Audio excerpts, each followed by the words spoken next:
Hype na hype yung crowd ng Golden State Warriors pero anyari sumakit yung mata ni Stephen Curry nang makita ang ginawa ni Anthony Edwards. Pahiya din yung fan ng Golden State Warriors na sumigaw kay Anthony Edwards. Chill lang si Ant-Man. Game 4 Wolves versus Golden State Warriors, kailangang maipanalo ng Dub Nation ng game na to kung gusto nilang makasama pa si Stephen Curry sa Game 6. Brandon Podziemski, nice fake against Anthony Edwards to start the game. Another one for Brandon Podziemski from the elbow, kontra pa rin kay Anthony Edwards. Di pwedeng walang sagot dyan ng Timberwolves superstar, sabay tingin sa fans ng Golden State. X-Factor si Draymond, grabe manggulang. Tingnan nyo yung ginawa niya dito kay Donte DiVincenzo para malibre naman for wide open dunk si Trace. Battle of stretch for Julius Randle with 10 points and Draymond Green may 8 points na rin, 2 tres. Tumataas din ang kumpiyansa nitong si Steve Kerr kay Jonathan Kuminga sumisenyas na umatake sa paint.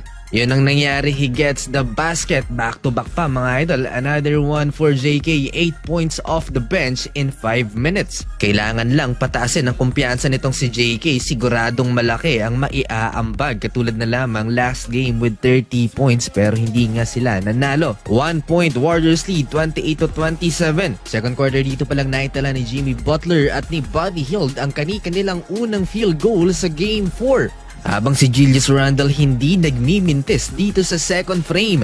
19 points and counting at may 7 minutes pa sa second quarter.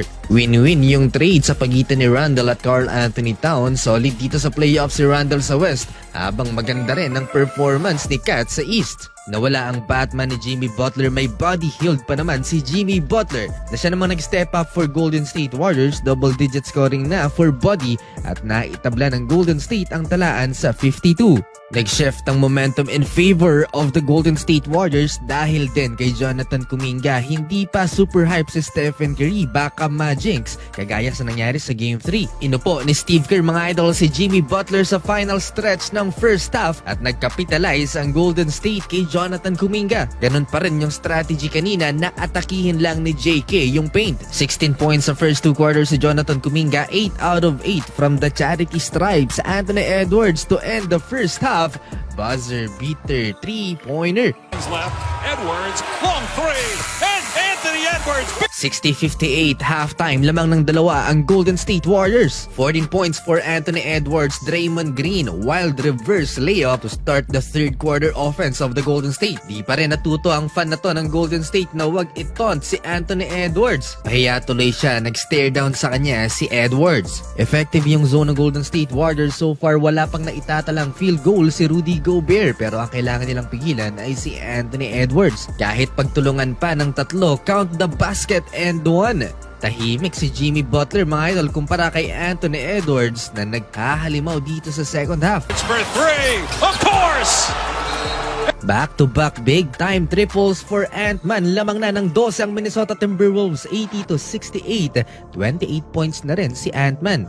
Walang maisagot ang Golden State, nag-commit pa sila ng back-to-back turnover. Hindi na masaya si Jimmy Butler sa pamamaga ng lamang ng Minnesota Timberwolves. Meron ng 30 points si Anthony Edwards in 3 quarters at malapit na ring mag-20 ang lamang ng Timberwolves. Naubos na yata ang bawang strategy ng Warriors. Eto na ang reaksyon ni Stephen Curry. Natapos mga idol ang third quarter, lamang na ng 20 ang Minnesota Timberwolves, 97-77. Fourth quarter, buhay pa ang Golden State Warriors. Nakuha ni Anthony Edwards sa kanyang pang-5 foul at naging problema nila mga idol ang turnovers. Pero masyadong malaki ang lamang ng Minnesota Timberwolves. Lumiliit na ang mundo ng Golden State Warriors. Patawa-tawa na lang sa bench itong si Anthony Edwards. Without Stephen Curry, bundok ang problema ng Golden State Warriors. Halfway mark ng fourth quarter, nagsiuwian na ang crowd. Marami ng bakanteng upuan. Marami na rin ang naghubad ng yellow shirts. Suko na si Steve Kerr. Last 4 minutes, talo na rin ang Golden State Warriors sa laki ng lamang.